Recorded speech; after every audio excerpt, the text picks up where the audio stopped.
Hello, my friend, and welcome to the study. Today, we're going to have a nice, soft-spoken video, and we're going to play with a thought experiment that is about communication. We are all about communication as humans. We like to be in touch with each other. We like to know what's happening in our immediate environment as well as the broader world.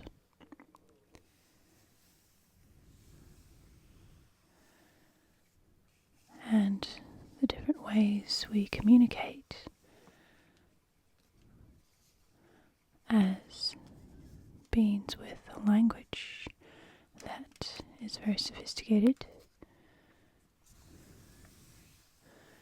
has given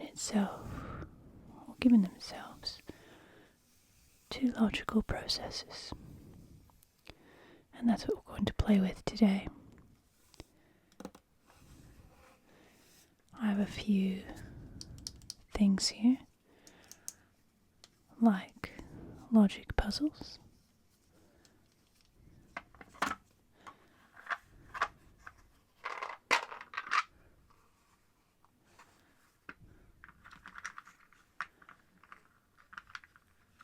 and some works on mathematics and philosophy, geometry,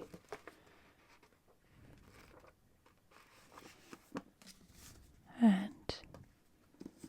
grammar.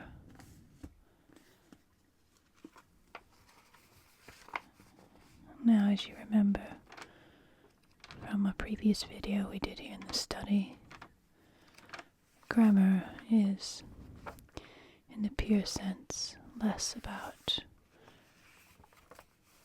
how we should write language rather than, and should I say more, it's more about how we communicate.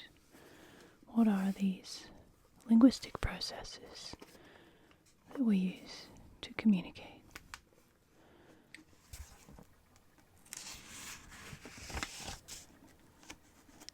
Now, with linear communication or strategy, we see things happening in a progression. So there are words or little elements that follow one another and have a certain order. So we're talking about sentence structure, a word order, and in this way, the little fine points or nuances are constructed. And this is prevalent in technical and scientific ways of communicating, because it can be very precise. And if you are communicating with precision and clarity, you're sure that you're not misunderstood. On the other hand, a lateral thinker or nonlinear communicator or communication can be seen in terms of clusters, in an idea of clusters of elements or words, a general image, as it were, in the form of a phrase or perhaps even a specific word. There's also the idea of sort of a sixth sense or subconscious bias towards something that happens in this sort of non-linear or lateral thinking, because a lot of it has to do with the understanding of someone's mood or mindset or the way they're going to interpret something. And this is another way that authors and speakers are able to allow their audiences to read between the lines by using a word or phrase that might connote something more, maybe something negative or something positive, or conjure an image. And that way they can use fewer words to draw their audience into the image that they're trying to create. But we all have linear and lateral thinking. We all employ that to some degree. And the lateral thinking or nonlinear communicating pattern is more of an impression, but it can also be very detailed, like making a forest full of trees. We're going to try playing around with that a little bit here in the study with some words. If we're going to play with this idea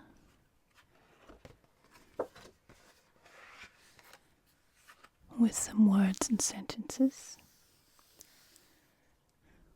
we'll try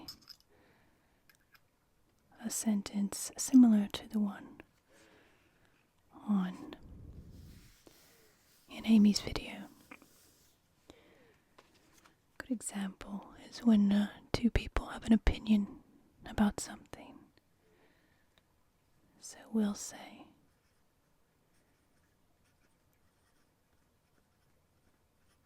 she believed.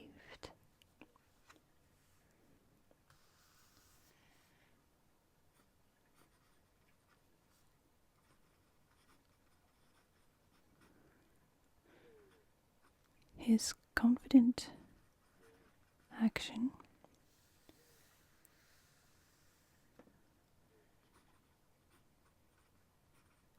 to be wrong.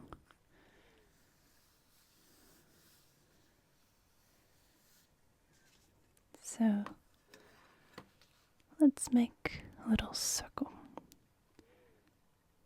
It's not the right pen to do this.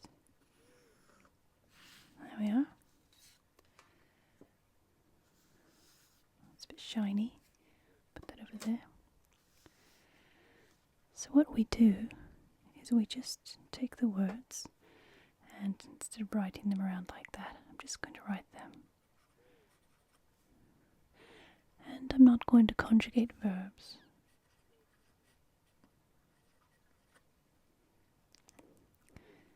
And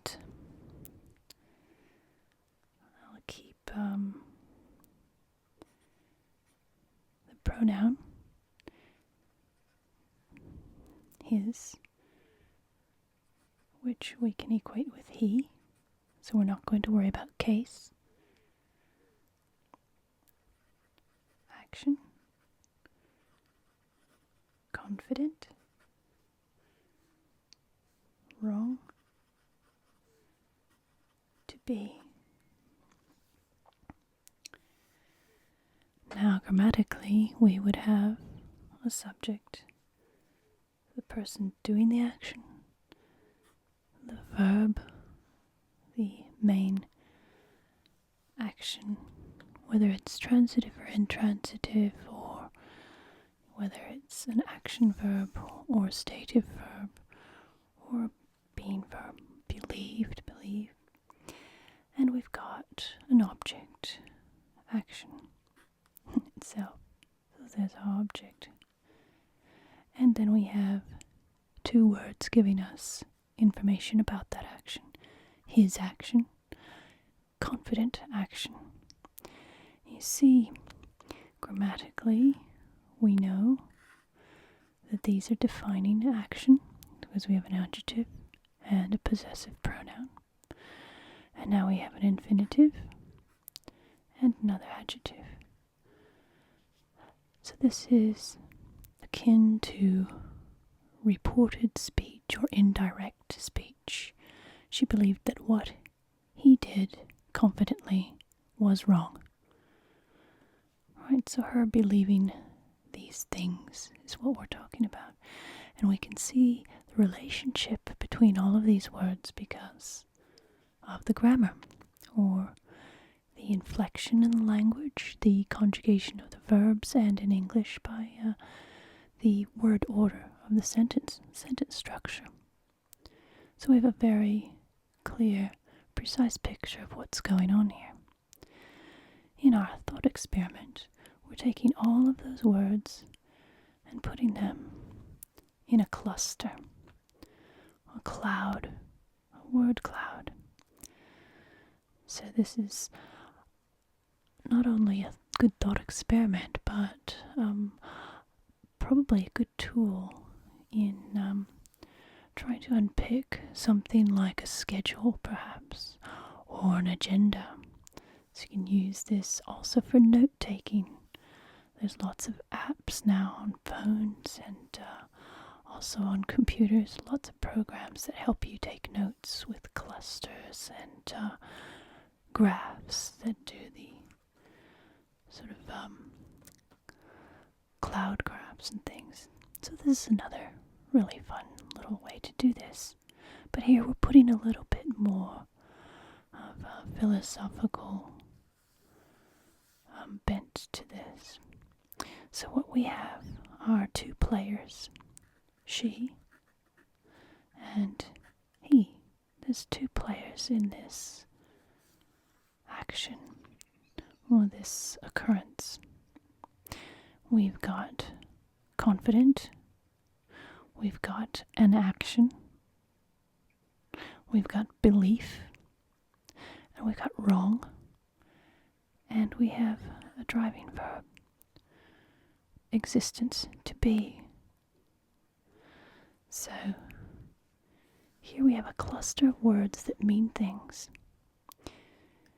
In our English sentence, we can see that this word confident nestled nicely as an adjective between the possessive pronoun and the noun that it modifies. Lets the reader read between the lines, as it were.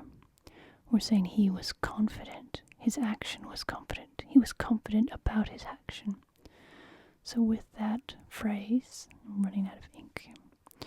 With that phrase, we have already a perceived slant to this sentence, but in this cluster, in this lateral thinking or non-linear way of looking at this sentence, we can possibly see other ways that things are related to each other. She was wrong to believe that his action was confident. He was confident about being wrong in his action. So there's all kinds of different ways we can do this. None is more right than the other because it's a thought experiment. So we can just brainstorm how many different ways can we organize this scene, as we have no linguistic rules that we're going to go by. We're just using words as thoughts. So this can be quite fun, and it can be applied to so many things. And I find it to be a very interesting and useful tool. What I want to play with today, though, is what if we apply this to some texts? For example, let's use something that everyone knows, something so ingrained in our language that the meaning is clear when even we iterate a few words. For example, Shakespeare. Let's go to Lady Macbeth. I'm going to have to get some more ink. Alright, let's try this again. Maybe it's the paper.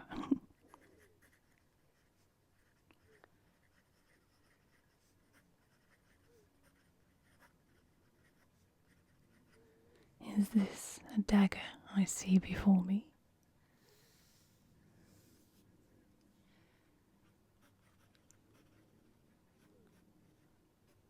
The handle. Ha.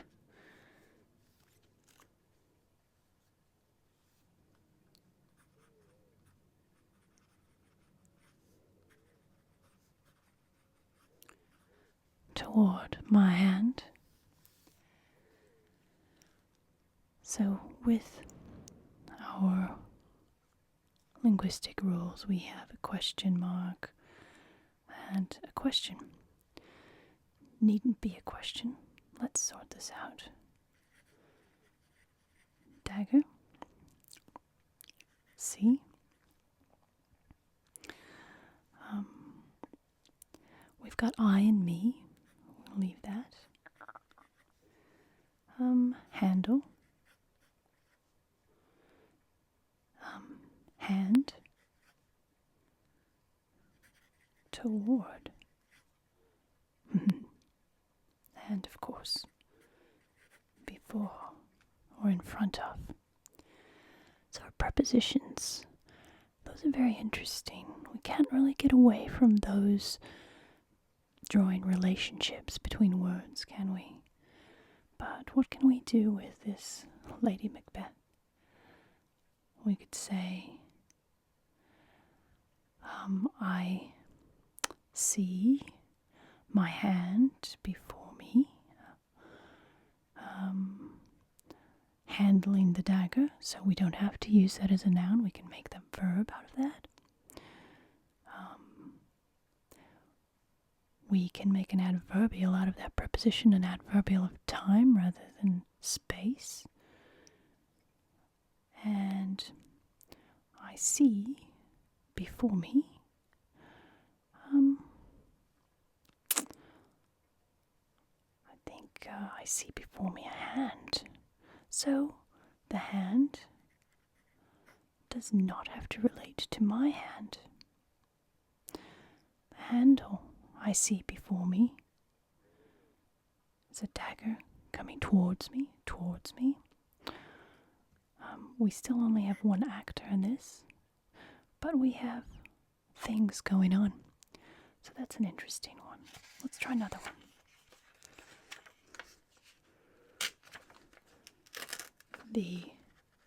Probably one of the exercise's purposes there is, as we know the play, determining Lady Macbeth's sense of guilt, or perhaps the audience or the other characters noticing her guilt.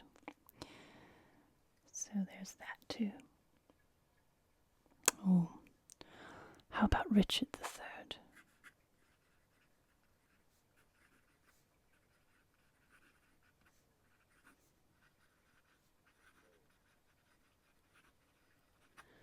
Now is the winter of our discontent. Well, we still have one person there, even though we've got a plural, or that regal we, or the royal we, as it were. But, we could say my, I.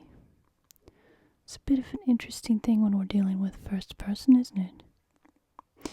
Now, or adverbial.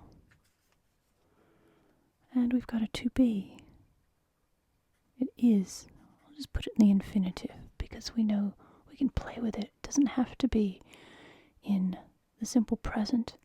It doesn't even have to be in the indicative. Even though to be, it's hard to do anything else with that. I think indicative is about it. might be. Yes, I suppose we could do that. Winter. Discontent.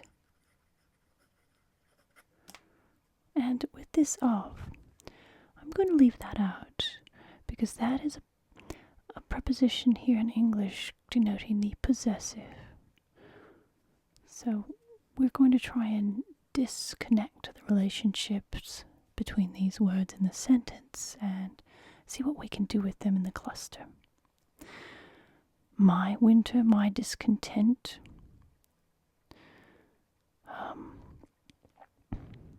My discontent now is winter. Now it's winter and I'm discontented. Or I'm discontent. Winter's discontent is now for me.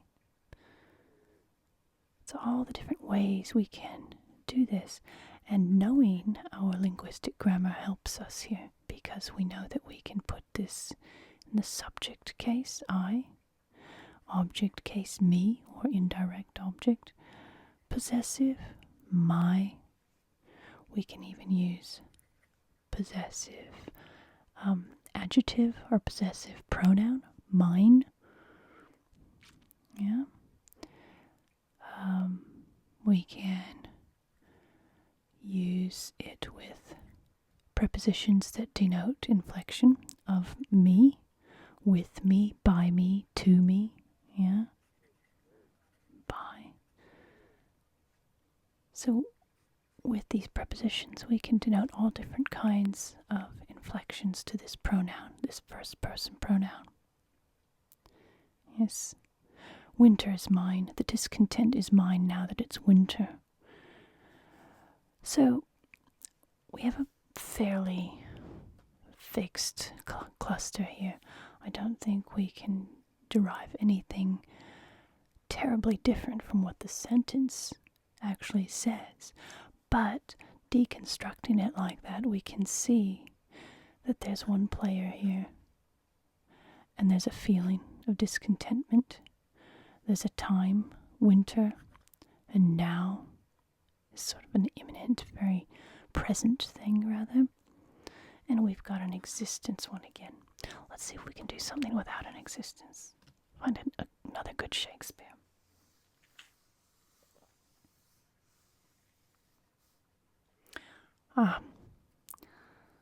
Nice one here. All the world. And I'm going to take the contraction out, is a stage. And all the men and women, I'm running out of space for my little knuckles there, merely players.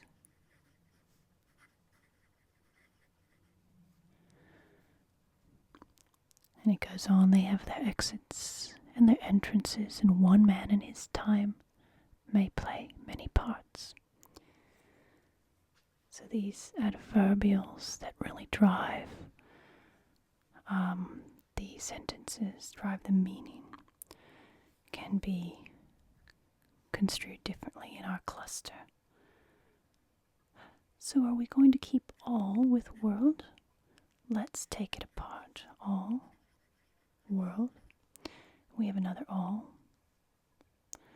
We can put it in or leave it out, doesn't matter. Men. Oh, look at that. Sloppy handwriting. Men. Women. Stage. Players. And that adverbial merely. I'm going to write mere, and we can put an ly on it if we want. And of course we have an is and to be. So all players are merely men and women. In all the world, all the men and women are players on a stage, are merely players on a stage. Merely men play on the stage, and all women are in the world. Look at this. What a cluster of words. Very interesting one.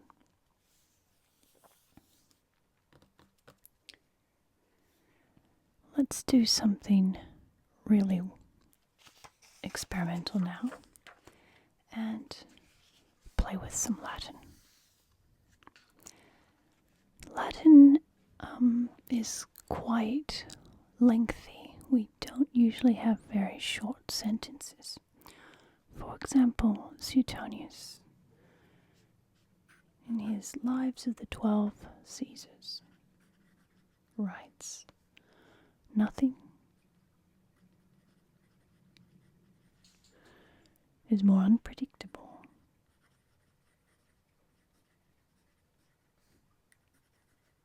than the mob.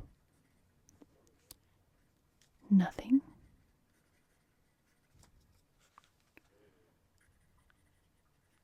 more obscure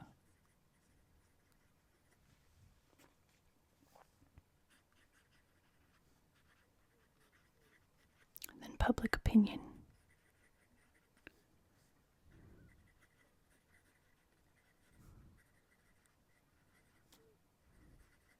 Nothing more deceptive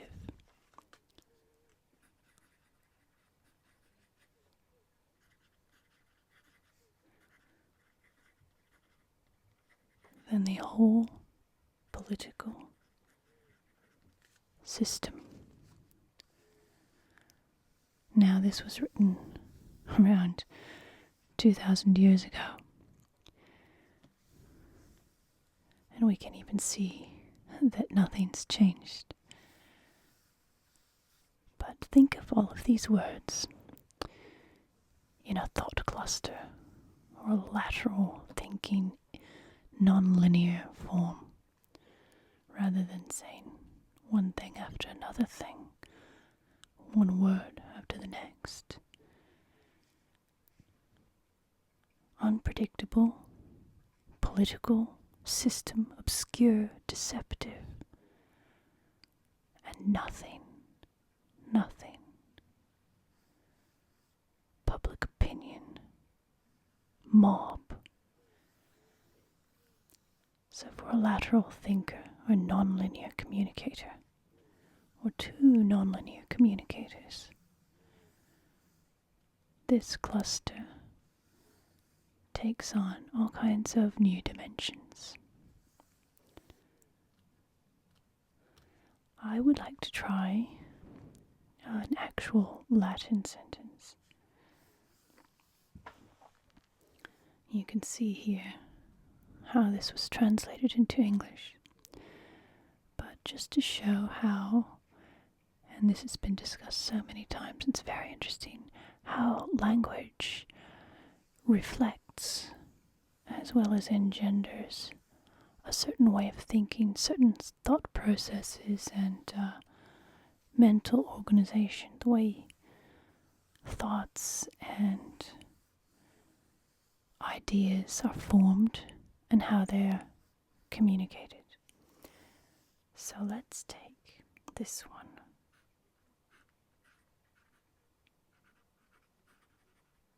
Oh, my handwriting, sorry about that. Pyrrhus.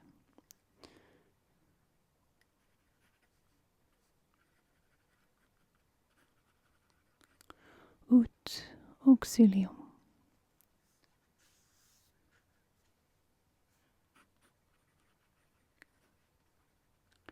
Tarentinis.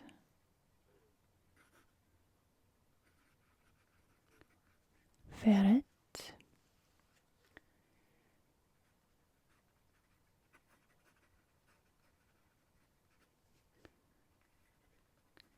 In Italiam venit. Now let's use a pencil here.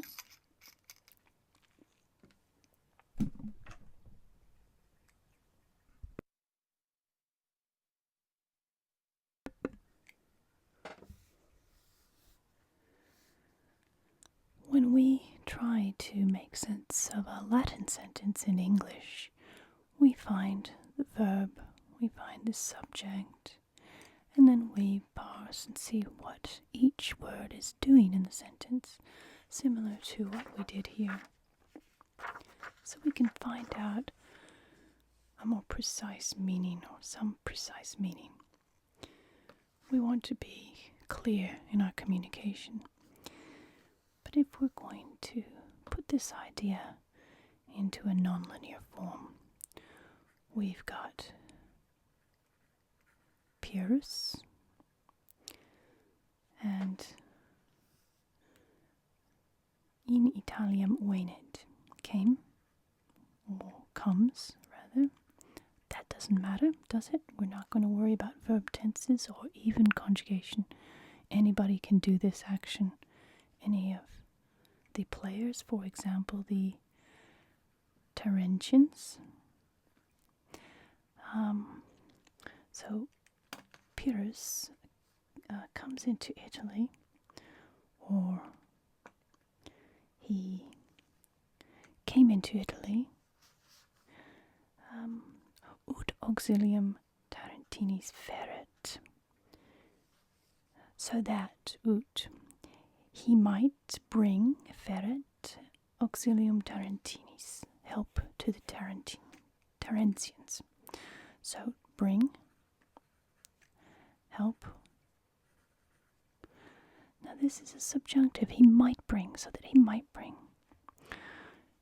Shall we do something with that? The purpose ut. We can say purpose here. For the purpose of, on purpose, with purpose. So disconnecting that gives us a most interesting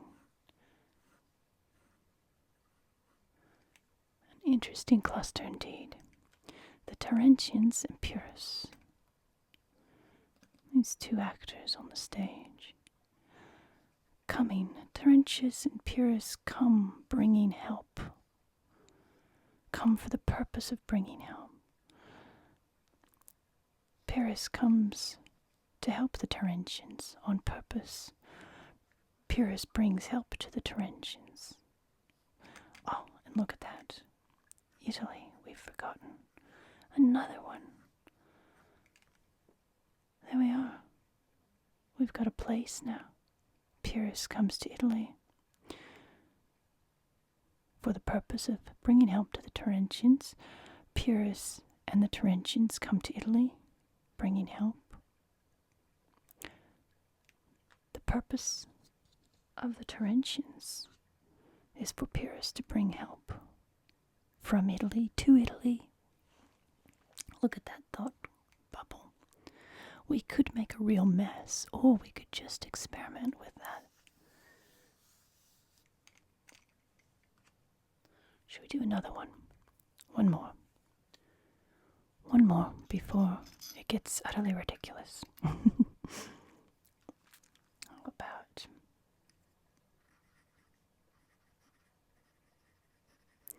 eo absente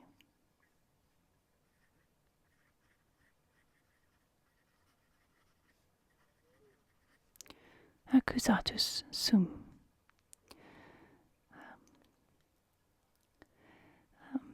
With him being absent, or in his absence, I was accused. You see how precise the Latin is. Let's deconstruct it. I was accused. He, we're going to use he, his absence.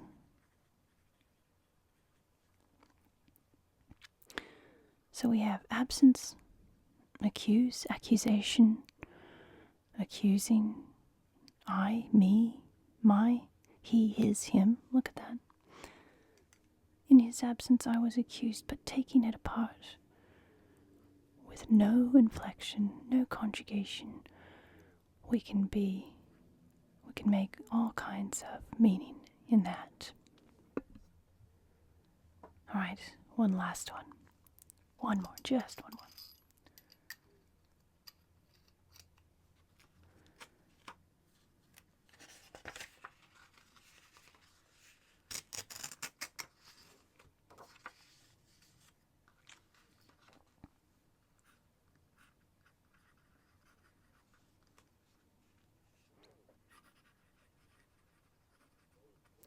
Tanta Augusti.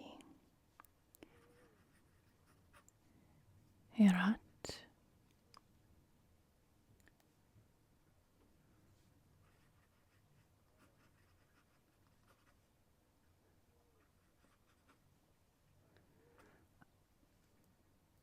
Auctoritas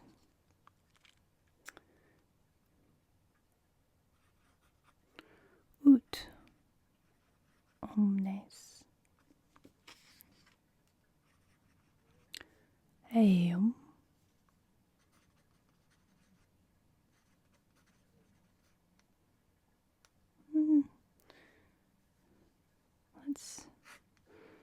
we've got an ut, have to put a subjunctive.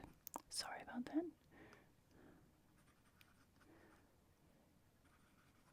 Timerent. Tanta Augusti erat auctoritas ut omnes eum timerent.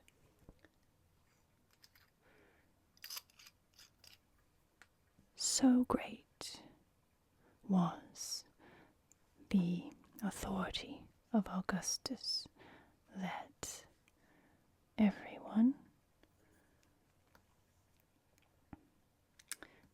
feared him. So we've got everyone feared authority Augustus, so great. So here with Tanta we've got it was so much that one of those sentences. But if we get rid of that, because we don't have our linguistic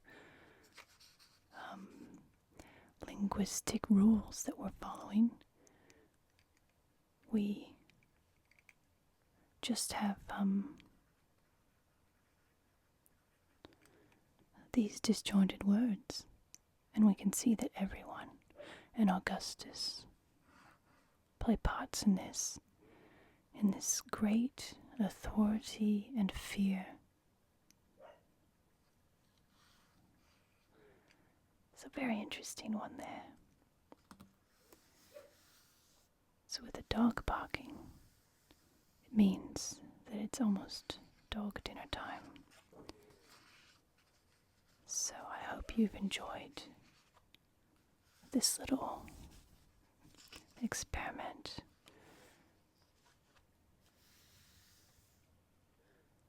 I'd like to thank everyone for watching. It's really lovely to have you here in this study. Thank you for liking and commenting, and a special thank you to all of the study patrons, especially Andreas, thank you. Ben, thank you.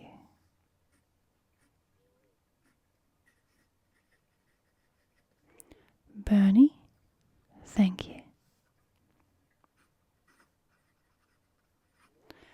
David, thank you. Joshua, thank you.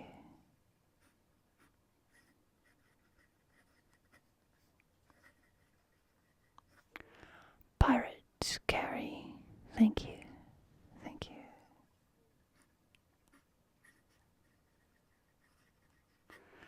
Romulus, thank you.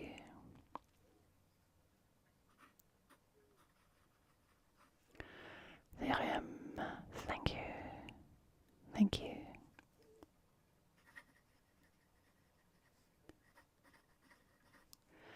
And Carman 1000. Thank you. Thank you. Thank you. Thank you. May your day be pleasant. May your sleep be dreamy. Be good to yourself. Be kind to others.